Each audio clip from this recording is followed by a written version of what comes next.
Seed oils get a bad rap. In a lot of cases, they definitely deserve it. They're overly processed. They're produced using insanely high temperatures that destroy nutrients and often create harmful byproducts. And they're often extracted from seeds using chemical processes like hexane. But, and this is a big but, there are a few exceptions. So today I'm sharing 4 of the healthiest seed oils you can eat, including one that used to be on my no list. All right, let's start with number 1. By far my favorite, Perilla seed oil, or simply Perilla oil. Now, Perilla, most people have not heard of, but you've probably at some time in your life or currently have grown Perilla plants either indoors or in your garden as an ornamental. They're known in the United States as the coleus plant. And if you want to, go ahead and Google it and you'll see exactly what I'm talking about. These are multicolored leaves that are absolutely gorgeous, but if you allow these plants to go to seed, they produce seeds.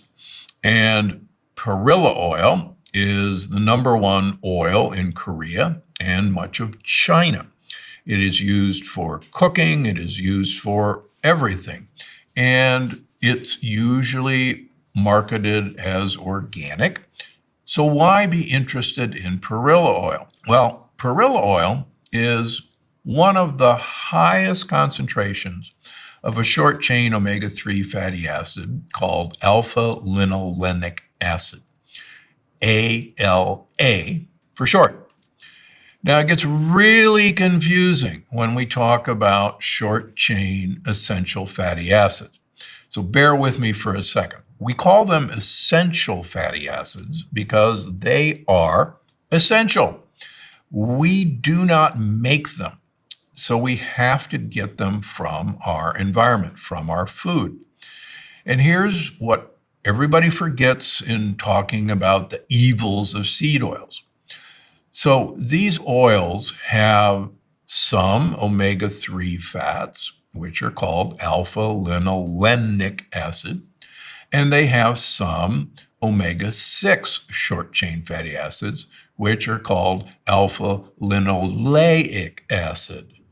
Ooh, that sounds very similar. In fact, you can abbreviate them the same way, ALA. Both short-chain omega-3 and short-chain omega-6 are essential for making membranes in our cells, in our mitochondrial membrane. And what's forgotten as we talk about the evils of omega-6 seed oils is the fact that we actually have to have some short-chain omega-6 and short-chain omega-3s in our diet. The question is too much of a good thing too much of a good thing? And in fact, it is. Normally in nature, there's about 2 to 3 parts more omega-6 fats than omega-3 fats in food that we eat. So that ratio seems to be the natural one that we evolved eating. The problem with so many seed oils is that by now, most of the oils that we eat from seeds are primarily omega-6 based and not very much omega-3 based. So that golden ratio gets really disturbed.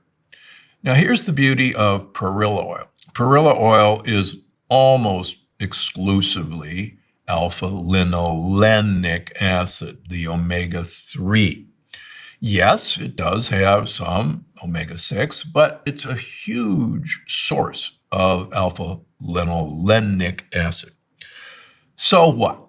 Well, ALA, the omega-3 ALA, uncouples mitochondria, which if you've read my books is a really good thing to do. Excitingly, it absolutely positively reduces LPSs getting into your bloodstream. There's an interesting study that was done on athletes. It was found that Perilla oil improved both the diversity of the gut microbiome and the gut wall integrity. Now, it also contains a really cool compound called rosmarinic acid. Now, if you think that was first found in rosemary, you are correct. Rosmarinic acid is an incredible anti-inflammatory compound.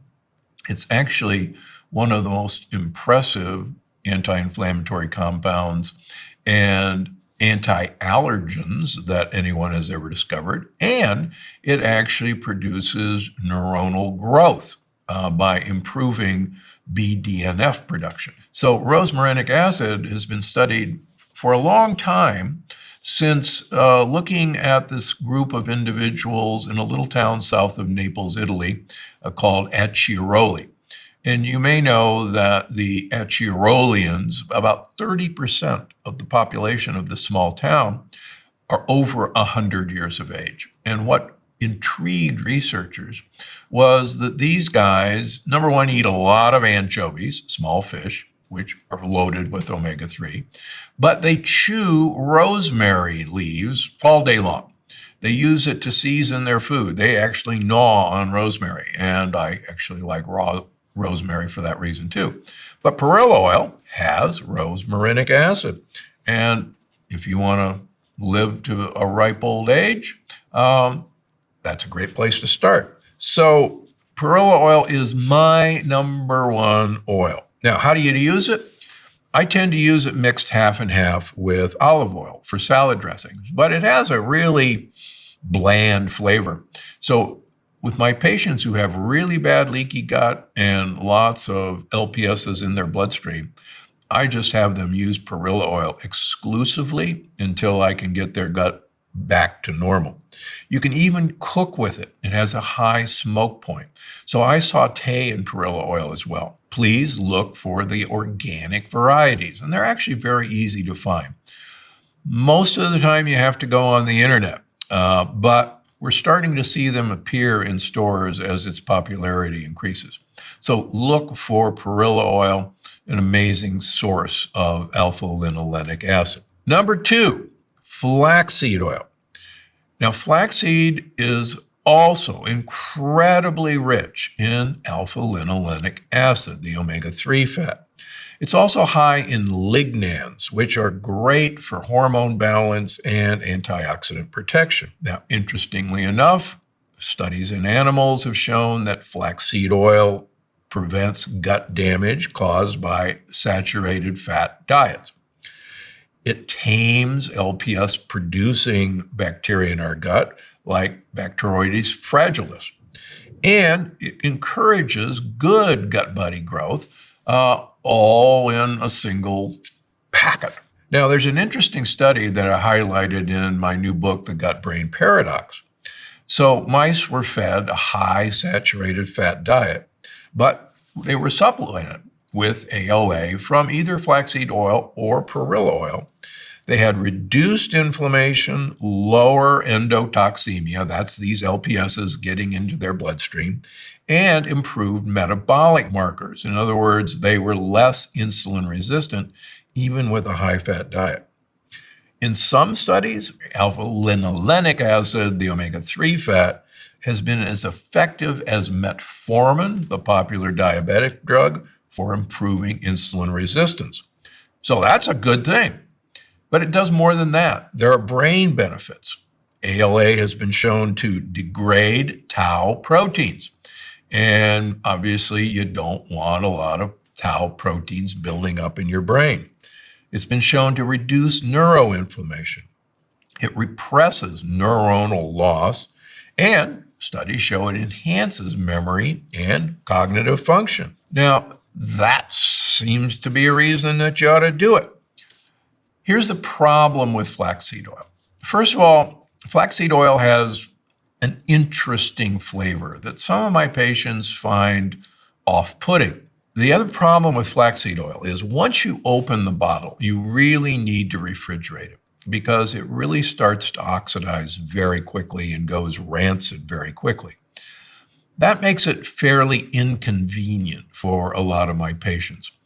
It's amazing to me the refrigerated products that I ask them to take frequently are forgotten. Or for people who are busy or traveling, sitting in the refrigerator, usually on a shelf, it gets bypassed. On the other hand, because of its interesting flavor, it's fun to combine flaxseed oil with olive oil and or perilla oil as an additional way to get more alpha-linolenic acid into your diet. All right, number 3 is organic canola oil. Yes, you heard me right. Organic canola oil, aka rapeseed oil, gets a spot on this list. Now, if you've read any of my previous books, except Gut Check or The Gut-Brain Paradox, you'll probably notice that canola oil was on the no list. And quite frankly, there was, in my opinion, a very good reason for this. But let me give you a little history behind rapeseed oil and canola oil. So rapeseed oil has a toxin which can be present in fairly high amounts in certain strains of rapeseed, and it is uric acid. There was a time back in the 1950s when in Europe rapeseed oil was adulterated and processed with several toxic chemicals and sold as olive oil. And it actually caused a major health issue in Spain. And in fact, over 50,000 people were affected with what was called then a toxic oil syndrome. It turns out that it was actually this toxin that was activated by the heat process of rapeseed oil. But since that was outlawed and since it was discovered, the toxin in rapeseed oil is not very high. However, the Canadian government hybridized the rapeseed plant to produce very low levels of uric acid. And they named it canola oil, Canada, get it? And began marketing canola oil as a safe form of rapeseed oil. The problem has been in the past that canola oil generally was sprayed with glyphosate, Roundup, for harvesting purposes. Now, because it was sprayed with Roundup, many people to this day think that canola oil is genetically modified, that the canola plant is genetically modified. It is not. It was hybridized to have low levels of uric acid. And hybridization is not genetic modification. Sorry. The reason it was sprayed with glyphosate was it makes harvesting easier. So the same reason that almost all grain products in the United States and Canada are sprayed with glyphosate, our wheat, our oats, our rye, our barley, is because a dead plant, a dried dead plant, is easier to harvest. And you make a lot more money by harvesting dead plants because the water is removed, and water weight is very expensive to haul things around. So in modern agriculture, the weed killer Roundup is sprayed on conventional crops to kill it before harvesting. And they don't wash the dumb stuff off. So if you can now find organic canola oil, it's not sprayed with glyphosate. So why should it get our attention? Well, multiple reasons. Number one, I have continually preached the gospel of the Lion-Heart study. The Lion-Heart study was taking 65-year-old people who had suffered a heart attack, and they were randomized into two groups for 5 years. One group was given basically a Mediterranean diet, but their diet was supplemented with a rapeseed-based margarine that people had to use instead of butter or olive oil. The other group was given the low-fat American Heart Association Heart Healthy diet to follow. The study was supposed to go for 5 years. The study was stopped after 3 years because the rapeseed oil margarine group had so much better outcome, had so fewer new events than the American Heart Association low-fat diet that it was unethical to continue the study. Now, here's the really interesting part, and this diet has been debated up and down, but what really impressed me, after looking at all the factors between these two diets, the only single finding that correlated with the results of the study was the level of alpha-linolenic acid in the patient's blood. The only factor.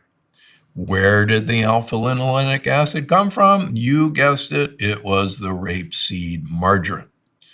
So canola oil was used. It's even better than rapeseed because this little toxin is just not present. So canola oil is a rich source of alpha-linolenic acid. Yes, it also has alpha-linoleic acid, the omega-6 fat. But in terms of the seed oils that are generally available to us, canola oil has already passed the test in a human trial of heart disease prevention. So why wouldn't you want it in your diet now that organic canola oil is available? Now, once again, it is not GMO, and it never was GMO. It was hybridized rapeseed oil. And just fun fact, rapeseed is part of the cruciferous vegetable family, a brassica vegetable, just like very similar to mustard oil. Okay, canola oil is also high in phytosterols, high in vitamin E. Again, remember that we want omega-3s in our cell membranes. We want omega-3s in our mitochondrial membranes, and this is just a great way to get it into our diet. Studies, once again, I'll say it over and over again, it improves microbiome diversity. It improves vessel health. And studies of ALA show that it really improves the lining of our blood vessels called the glycocalyx. And you can find more references about this in my bestseller, Gut Check. Now, pro tip here, always look for organic canola oil, and it's beginning to be available. If it doesn't say organic, please don't buy it, because it's almost certainly been sprayed with glyphosate. Okay, number 4, sesame oil. Now, this is at the bottom of my list for OK seed oils because I see actually many patients in my practice have a sensitivity to sesame and sesame oil. But having said that, sesame oil is a fan favorite, particularly toasted, because it has a very interesting, unique flavor that is prevalent in Asian cooking. But I'm talking about plain, untoasted sesame oil. And it's got some serious health benefits. In one human study, participants with high blood pressure took 2 tablespoons of sesame oil daily. The result, their blood pressure dropped dramatically.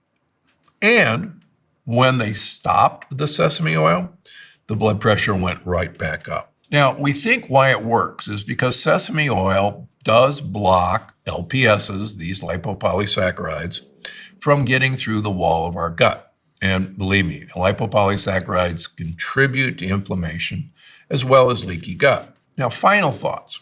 All seed oils are not evil, but it's not just what you eat, it's how it's grown, sourced, and processed. Now, you're wondering, well, coconut's a seed. What about coconut oil? Well, coconut oil has definitely some benefits for cooking. It's incredibly high heat tolerant. It has a very high smoke point. But why isn't it mentioned as one of the greatest oils of all time on my list? I'm a huge fan, as you know, of polyphenols in oils. One of my main reasons for recommending olive oil is the very high polyphenol content in olive oil. Sadly, coconut oil has 1/10 of the polyphenol content of olive oil. So if you're looking at oils as a delivery device for something useful, like alpha-linolenic acid, or like rosmarinic acid, or like polyphenols, then coconut oil, despite its high smoke point, just isn't at the top of my list because it just doesn't have a benefit that you're going to get from it. Now you say, hold on, Dr. Gundry, coconut oil is full of medium chain triglycerides, and that's absolutely true.